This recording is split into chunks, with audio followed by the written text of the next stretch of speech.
Coming up this week on the Digital Lifestyle Show, it's just me as Gary's off, but I still wanted to do a quick update show. Next week we'll be talking more about the topics in detail, from things like CES and other topics, but there are some things that I wanted to talk about tonight. So coming up, we're going to be talking Windows builds, CES, home Wi-Fi, and lots more. Okay, so welcome to the show. First, an update on what Gary and I talked about last week. We talked about home Wi-Fi and how I was having issues with my old router, my old Wi-Fi setup. So having talked through what we did last week with Gary, I did get one of these Eero, or a pair of these Eero Wi-Fi 5 devices. So 129 quid for a pair of them.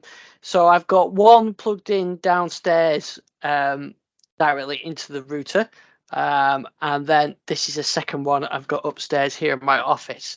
Got to say, it was really simple to install. It was just a question of plugging them in, waiting for them to power up, and then use the Eero app on my phone here.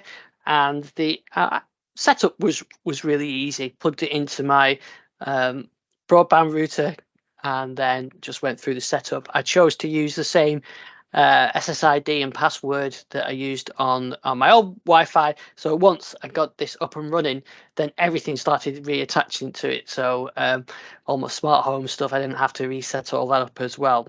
So that worked really well. And then I came upstairs and plugged this one in and added that to it. So you can see that you can get an app on here that you can manage the network. So it was interesting to see, actually, when I first connected it up, I had like 30 devices on the one downstairs and none were using the upstairs one. But over the last day, I did last night, so last 24 hours, it is actually now I've got 27 devices on the one up here and 11 downstairs. So the devices have learned which is the best ones to connect to, which is really good, actually. So while I was we had just had the one up, I could still connect to it upstairs, but the two has made it a little bit better as well. And of course, they have got I've got this patched it back into a switch on my desk, which I've got a couple of devices plugged into. So for devices that haven't got Wi-Fi, but I didn't need to do that. So you can just position these where they are on the best. But the management of it is pretty straightforward through here. You can attach profiles to things. So I've got my devices that I've spotted and I've sort of flagged them as my devices and so on. So you can then apply some rules to that. There do seem to be, if you wanted to do parental controls and things like that, then it wants you to use the Eero Plus service, which is $10.49 a month. So my previous one allowed me to put some of those rules in manually. This doesn't. So really, this is very much plug it in, it just works. And then if you want to do some of the advanced stuff, then I think you're going to have to look at the paid services to do that. But for what I wanted to do, it worked fine. So that's it. It was probably 20 minutes to get everything up and running.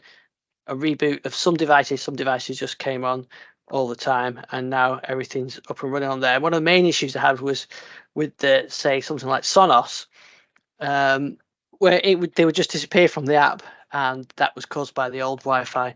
And I'm pleased to say that's been fixed now. So far so good. We'll talk about it more next week with Gary, but they are seeming to be working fine. I'm getting 100 meg up here. Actually, if I go downstairs, I get about 150, 160, 150 is actually the max that I'll get anyway with my broadband package. So they seem to be doing the job just fine for me. So all my smart home devices seem to work and everything else. So that's been pretty good. I'll report back more next week when I've been using them a bit longer, but so far so good.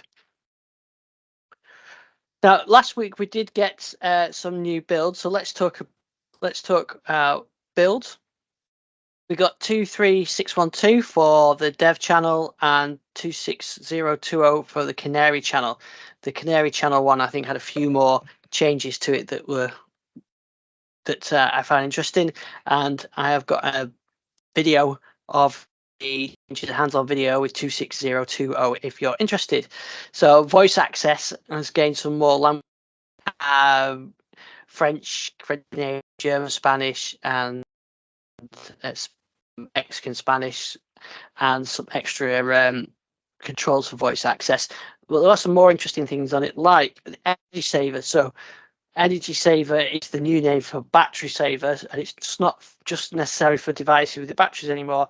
It also works on desktops because it's about energy saving. So there's a new Energy Saver icon on there that you'll see if you've got a desktop that is on the inside of program, and you turn the Energy Saver on, you'll see the little leaves on the icon on there.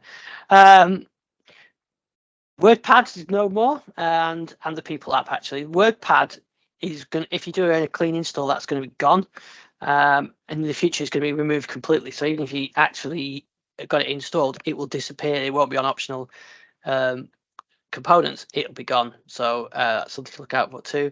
And in settings, the printers, you can actually pause prints directly from settings rather than trying to go to the old print manager. And Windows Share adds support for WhatsApp as well.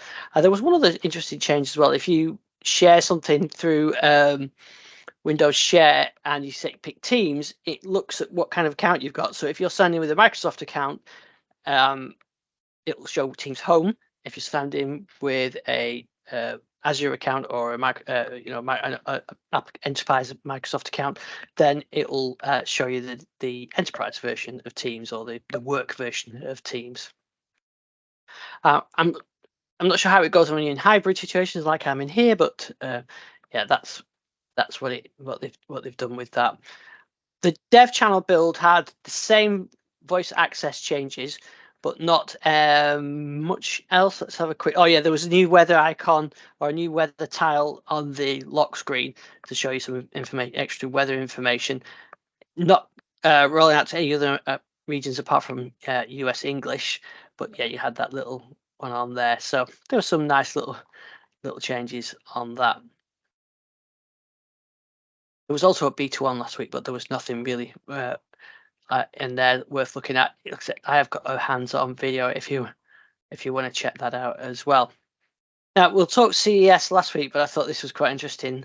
Gary and I talked last week about CES almost being like a car show now, with this so much car tech, and of course the AI news has come out first, and as you'd expect, Microsoft and Sony are partnering on an AI-powered car assistant, which I found an article on Windows Central about that. So Sony and Honda are creating an electric vehicle, and it's going to be Microsoft AI-powered. So I'm not sure what that's going to mean, but how it's going to manifest itself. But yeah, there you go. So we've already seen the AI news coming to CES in the form of automotive. So all the bingo cards, all the bingo things stamped there straight away for CES. But we'll hopefully have more news from CES. There's a lot of display type technology being announced there as well. So I'll be looking forward to seeing what comes out from CES. Kind of do miss not being there, but it was fun when while we lasted when we were there.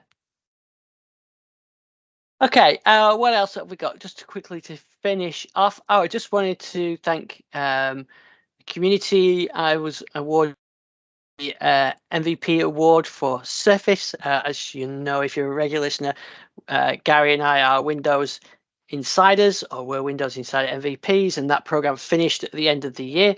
And so I've now been awarded the Surface Award, which is great to be part of the community, continue to be part of the community as well. I've actually got some Surface content planned as well, so I'm going to be talking about the Surface Go, and now I've been using it for 3 months. Talking about how I'll do a video of how I'm getting on with that, because I am really enjoying using my Surface, as you regular listeners will know, and the Surface is a nice little device. We talked about the rumours last week, didn't we? ARM-powered Surfaces coming this year as well, so that's going to be interesting. I am on the lookout for a new music computer, so maybe a Surface could be the one for that, or because I like to keep my work stuff and my different roles separate. So the Surface Laptop Studio, keep something else, or do I use that for music and just get myself tablet for doing the build videos, a small Windows laptop for doing these build videos. I'm not sure yet. But anyway, thanks to the community and Microsoft. Really appreciate that award. And the other stuff I've got working on is I've got some more music content or music tech content as well. I think I mentioned last week, Gary, that I've created a video on how to make massive analog synth sounds on the Korg Mod Wave. So I think I talked about that last week, but that video is online now as well. And I am going to be working on a video on how to make ambient patches with the Korg Mod Wave, and I've got a new collection of sounds coming soon as well. And yeah, more interesting Korg stuff coming soon, and I think we'll be having a guest from Korg on the show in the future as well. Hopefully some more guests as well lined up for the next couple of months. If you are wanting to come on the show, we are looking for guests, so let me know at ian@thedigital-lifestyle.com to talk about anything tech, music tech, smart home, EVs, anything Windows, whatever you know. If you've got something you want to talk about, let me know. I'd be really interested to get more people onto the show.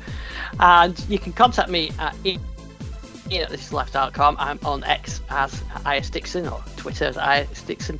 Most of my community stuff seems to go through YouTube these days, so make sure you check out the YouTube channel, and there's tons of videos on there that is great to talk to you. I'm on LinkedIn and other places as well. You can find me if you want me. Anyway, so thanks for watching this quick update video, and we'll be back with our normal show next week. See you then.